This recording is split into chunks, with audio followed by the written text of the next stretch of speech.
basically how this idea got brought to me, it was supposed to be like what they call it, a long-term coin. And the guy that ran the account. Yeah, there's no such thing as a long-term coin. These things aren't meant for long-term. They're meant to make a quick buck. The Hawk Tuah girl cries over crypto rug pull situation. All right, so the Hawk Tuah girl has finally returned to the internet after 2 months of being away, which is funny because she came back just in time for the late night show to come back. So I've been gone too for about 2 months. But yeah, looks like she released a new episode of her podcast with another streamer called, I think his name is Fozzie Banks.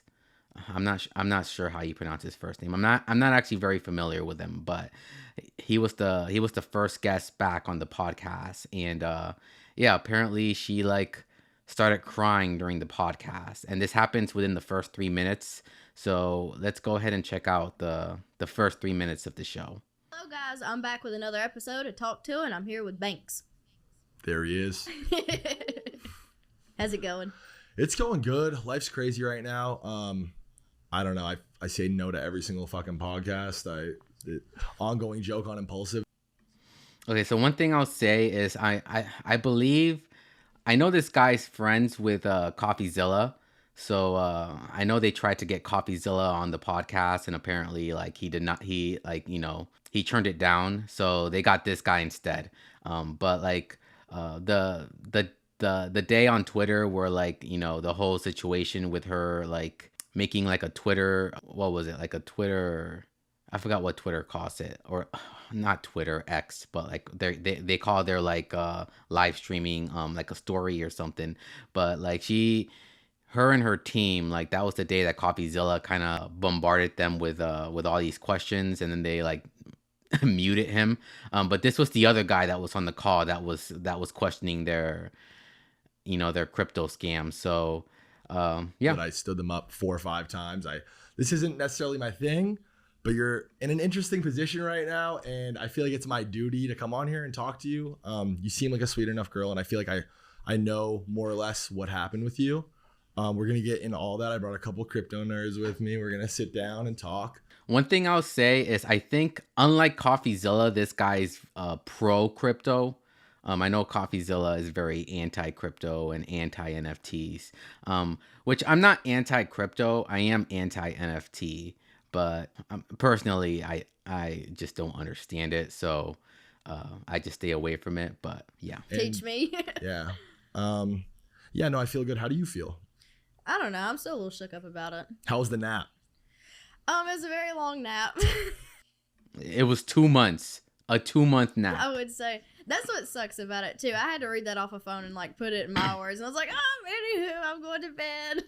This is mainly for me, and again, why I wanted to come here and talk about this is because millions of people are going to watch this. Everybody's kind of waiting to hear what you say. Everyone's kind of waiting to see how this plays out. And 99% of these people don't know shit about crypto. Just and like I'm you. one of them. Just like you. I'm Exactly. one of them. Exactly.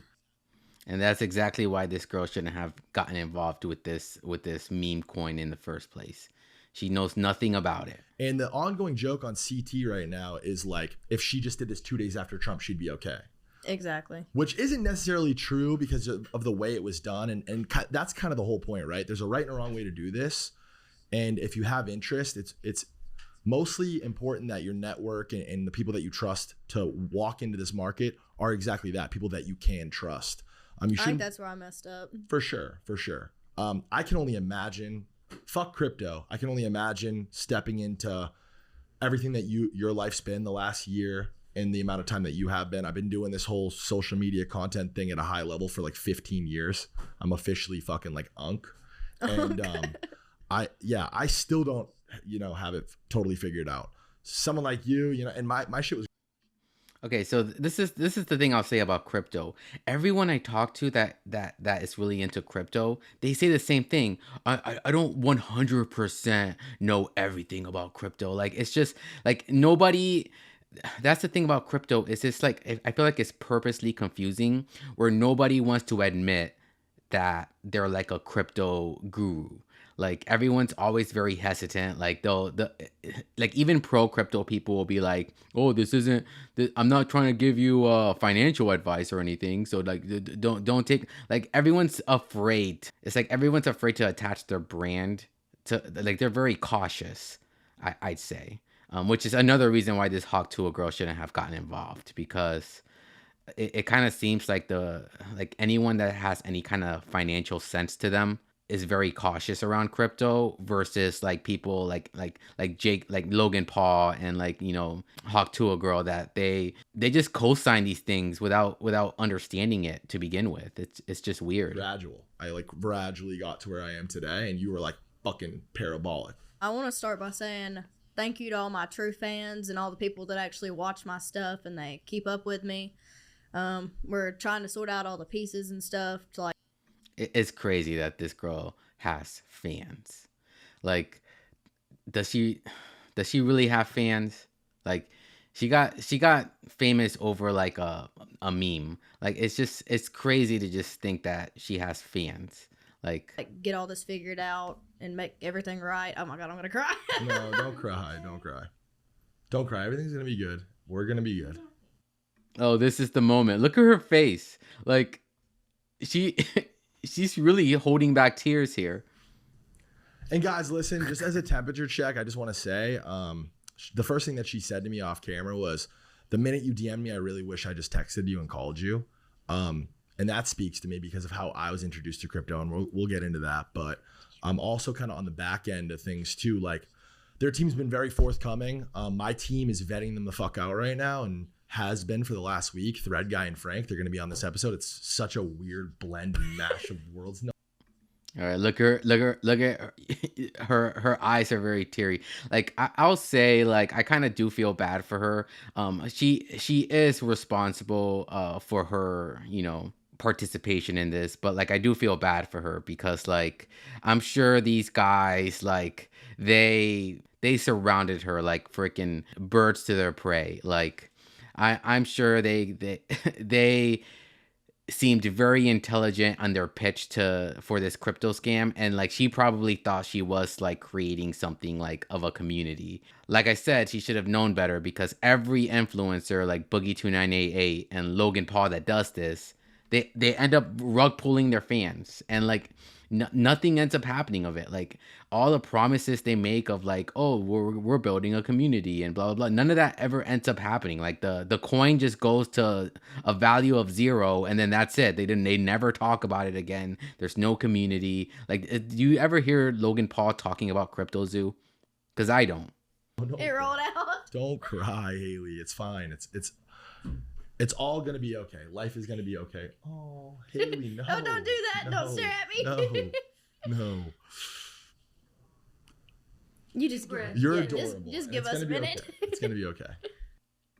This was her first podcast back after the show. I can tell she was very, she had no idea what she was getting into. Like the fact that she disappeared for 2 months, like you can tell, like this isn't some girl that grew up in Hollywood. Like she's not used she's not used to all this negative attention, and she got a lot of negative attention. Like every podcaster, every influencer, every news outlet was covering that she was scamming her audience. Like that has to, like, for someone who isn't famous, that has to just be like a big blow to your ego. Well, so basically how this idea got brought to me, it was supposed to be like what do they call it, a long-term coin, and the guy that ran the account. Yeah, there's no such thing as a long-term coin. These things aren't meant for long-term. They're meant to make a quick buck. He was like, oh, we're going to change like the way everybody thinks of crypto. Crypto's going to be a good place.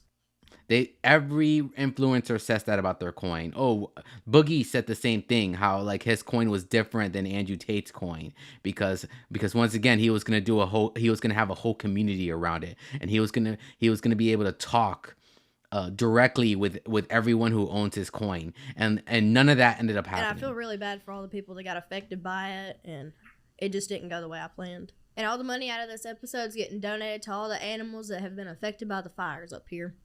And I'll match it. Me, Ricky, I'll match it, whatever. It's really, really all right. Well, I don't want to friggin' play the whole episode, so yeah, let's go ahead and let's go ahead and end that. All right, well, we can go ahead and check the chat, see if there's anybody in there. All right, the Twitch chat is empty and the YouTube chat is empty. Well, I guess we can move on to our second story of the night. Introducing the Late Night Show with your host, Cuddy Bino.